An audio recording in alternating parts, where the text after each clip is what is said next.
I have a stalker. And it is making me feel scared.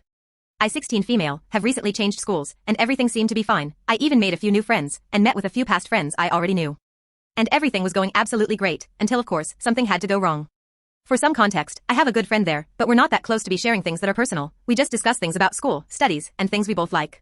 And here's where the story begins. In 2023 September, at the start of the school year, I had found a little spot for myself to sit at. It was outside and very quiet, which I like because I'm extremely introverted. I've been at that place multiple times, usually sitting with my notebook, writing stuff and drawing.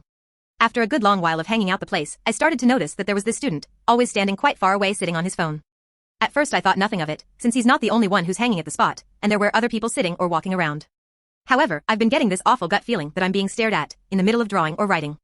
Of course, again I still thought nothing of it, since I kept thinking it was just me being paranoid. Well, I started sitting inside, just to test that theory. And where I was sitting, there was a window, ground level from where you could see the whole place from below, but because it was ground level, none would be interested to look at the windows. First 2 days everything was the same, but on the third day he stopped coming to that place, which made me freak out, and kind of made my stomach feel upset. I went back to sit on my usual place and he came back there. I had to pretend I didn't notice him, that I didn't know his existence. It'd be safer if I didn't acknowledge him. So I stopped coming to that place entirely. And yes, it might be little proof, but there's more. On a little break day our teachers decided us to give, we hung outside all day, and you were allowed to stay inside if you perhaps had the need for medical attention or something of that sort. I went to a very isolated place, different from the one I've been coming to before. It was basically a parking lot near the school. I sat and as usually, I was drawing and writing. I've been so focused on my notebook that I didn't notice my surroundings. To my horror, I heard a familiar voice not far away, literally over the car where I was sitting on the staircase. I heard that darn voice of this creepy stalker guy. I felt as if my inspiration ran dry, my heart feels to my knee, and I seriously felt nauseous. He was on a phone call or something, but before he was inside the school, going to the bathroom, and mind you the parking lot is quite far, and none can really see where you're sitting unless they get closer.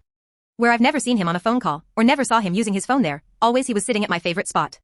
Which now I despise. Now I told the teachers that I felt a bit sick, which was true, and they let me sit inside till we had to leave from school. I wanted to talk to my new friend about it, who knows him and frequently talks to him. But I feel like I'll say something inappropriate, and he might actually distance himself from me. He's a great friend, I'd hate to lose him, but I also want to do something to stop this matter from escalating. If I go and talk to the stalker himself, he'll feel like he was finally noticed, and maybe have a sense of victory that could encourage him to keep stalking me. I really don't know what to do other than try to keep ignoring him, and I can't give him any attention, or notice him in the slightest, but the fear that he will do something creepy is making me feel scared when I attend school. What should I do?